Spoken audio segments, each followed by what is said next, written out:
Hello दोस्तों, मैं आतिफ आपका भाई आपका स्वागत करता हूँ अपने चैनल पीस बुक में।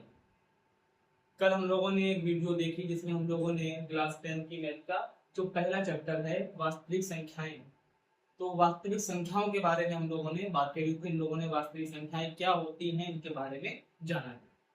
आज हम लोग वास्तविक संख्याओं पर आधारित जो हमारी प्रश्नावली 1.1 है उसके जो सवाल है वो हम लोग सॉल्व करेंगे।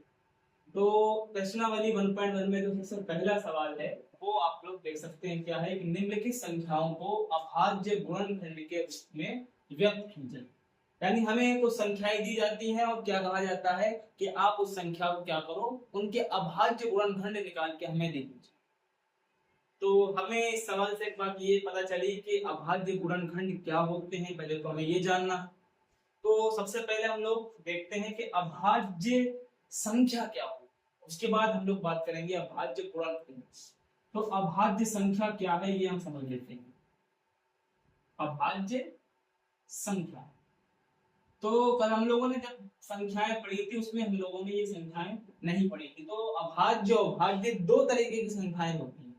जैसे मैं बात करूं कि एक संख्या हमने 3 ले ली और मैंने बोला कि आप इस 3 के गुणनखंड मुझे बता दो क्या होते हैं। तो हम देख सकते हैं और कह सकते हैं कि 3 जो है वो 1 से विभाजित हो जाता है, यानी 3 जो है वो 1 से कट जाएगा और साथ ही साथ 3 जो है वो 3 से कट जाएगा। यानी इस संख्या के 2 से ज्यादा कोई भी गुणनखंड नहीं हो सकते, या तो ये 1 से कटेगा या ये 3 से कटेगा।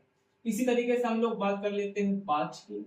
तो 5 भी जो है वो 1 से कटता है और स्वयं से यानी 5 से कटता है।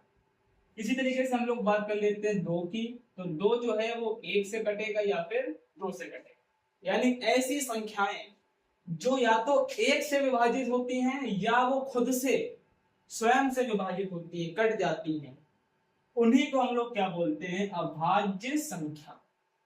यानी ऐसी संख्याएं जिनके सिर्फ 2 गुणनखंड होते हैं उन्हीं को हम लोग बोल देते हैं अभाज्य संख्याएं। तो अभाज्य गुणनखंड क्या होता है ये समझने के लिए बहुत इजी सी बात है।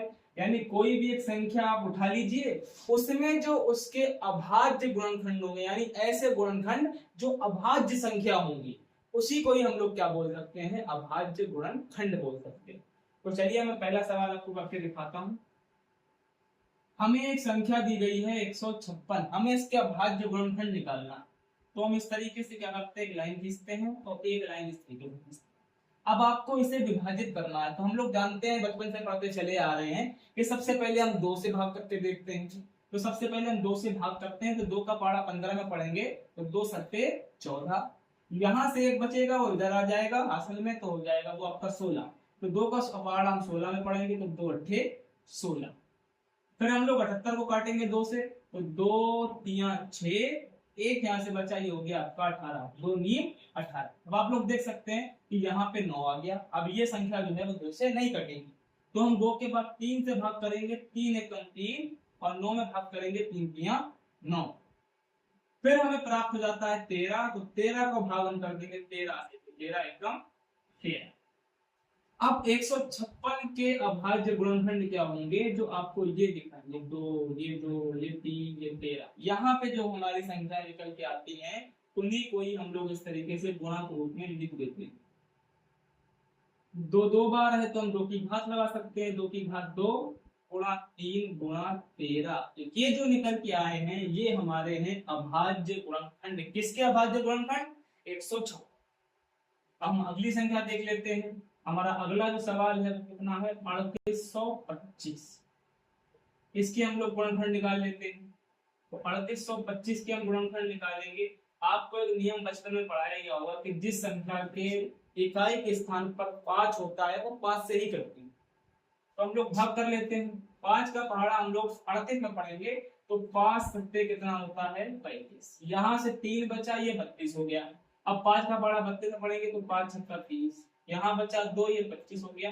5 पंजे 25, यहाँ पे फिर आपका ये इकाई के जगह पे 5 आ गया। फिर हम लोग भाग कर लेंगे, 5 एकम 5, यहाँ से बचा 2, ये हो गया 26। 5 पंजे 25, एक बचा हो गया 15, 5 तिया 15। अब देख लेते हैं इसे 3 से काट के, 3 पंजे 15, 3 एकम 3, फिर हम लोग 3 से काट लेंगे, 3 एकम 3, यहाँ से बचा 2, ये हो गया 21, 3 सत्ते 21। अब हमें मिल गया 17, तो हमें पता है कि 17 जो है वो 17 से ही कटता है, तो 17 एकम 17।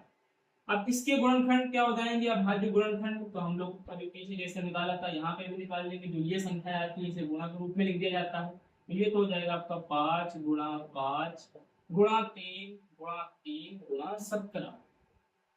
अब अगर कोई संख्या एक से ज्यादा बार रिपीट हो रही है तो आप चाहो तो इसे ऐसे ही छोड़ दो, चाहो तो यहाँ पे आप घात के रूप में लिख सकते हैं। हम लिख देंगे 5 दो बार है तो 5 की पावर यानी 5 की घात 2, 3 दो बार है तो 3 की घात 2, ऐसे 17 एक बार है तो 17 हम लोग ऐसे ही लिख सकते हैं। तो ये जो है वो इन संख्याओं के गुण। अब इसके बाद हम लोग अगली संख्या का निकालते हैं, जो कि क्या हमें देख रखी है 5005।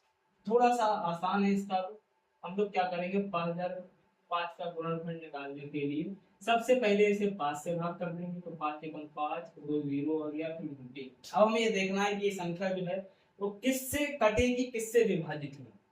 तो 3 से भी ये नहीं कटेगी, 4 से भी नहीं कटेगी, 5 से भी नहीं कटेगी, 6 से भी नहीं कटेगी, हम 7 से एक बार ट्राई करते हैं। तो 7 एकम 7, यहाँ से बचा 3, ये हो गया 30, क्योंकि 7 एकम 7, 10 में 7 गया 3 बचा, अब यहाँ पे 3 आ जाएगा तो ये 30 हो जाएगा।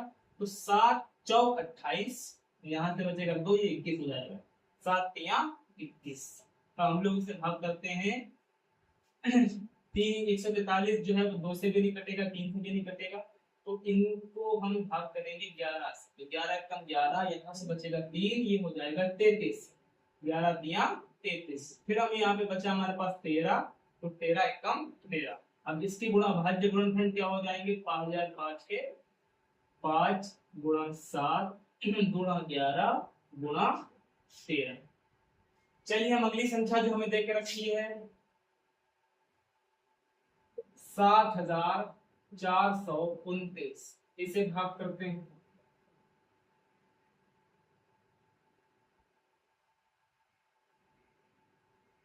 देखते हैं 3 से कटती है 3 दूनी 6, ये बचेगा 14, ये हो जाएगा 14, फिर 3 चौक 12, ये हो जाएगा 22, तो 3 सत्ते 21 और एक बचा 19, तो 3 से नहीं कटेगी। फिर लास्ट में 9 है, तो ये फिर आपकी अभाज्य संख्याओं से ही कटना चाहिए, 11 से भी नहीं कटेगी, 17 से भी नहीं कटेगी, 19 से हम लोग इसे भाग करके देखते हैं। तो 19 का पारा अगर हम लोग 74 में पढ़ते हैं तो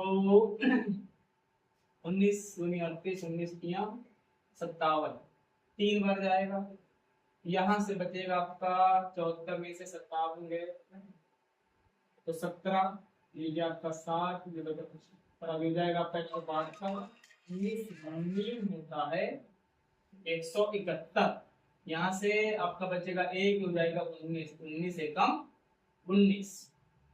तो अब हम आगे काटते हैं, ये हम काट के देख सकते हैं 391 किससे कटेगा, तो 3 से भी नहीं कर सकता, लास्ट में 1 बच जाएगा, तो हम इसे काटते हैं 19 से कम कर लो भाज्य संख्या में 17, 17 दूनी 34, यहाँ से बचेगा आपका 5, हो जाएगा 51, 17 तिया 51, ये हो जाएगा आपका 23, तो 23 से कम 23। तो इसके जो गुणनखंड निकल के आएंगे वो आप लोग देख सकते हैं 19 गुणा 17 गुणा 23। तो ये जो गुणनखंड हमारे निकल के आ रहे हैं इन्हें अभाज्य क्यों कहा जा रहा है, अभाज्य गुणनखंड क्यों कह रहे हैं, क्योंकि आप देख सकते हैं कोई भी संख्या यहाँ पे जो गुणनखंड में आपके दिख रही है वो या तो 1 से विभाजित होगी या वो स्वयं से विभाजित होगी। यानी अगर इसे हम काटेंगे, जैसे यहाँ पे 13 है तो 13 या तो 1 से कटेगा या फिर 13 से कटेगा। इसे यहाँ पे जो 3 देकर रखा है 3 1 से कटेगा या फिर 3 से कटेगा। इसी वजह से हम इनको बोलते हैं अभाज्य गुणनखंड, यानी ऐसे गुणनखंड जो अभाज्य होते, यानी जो 1 से और स्वयं के अलावा किसी से विभाजित नहीं। तो अब हम लोग अगले सवाल की तरफ बढ़ते हैं।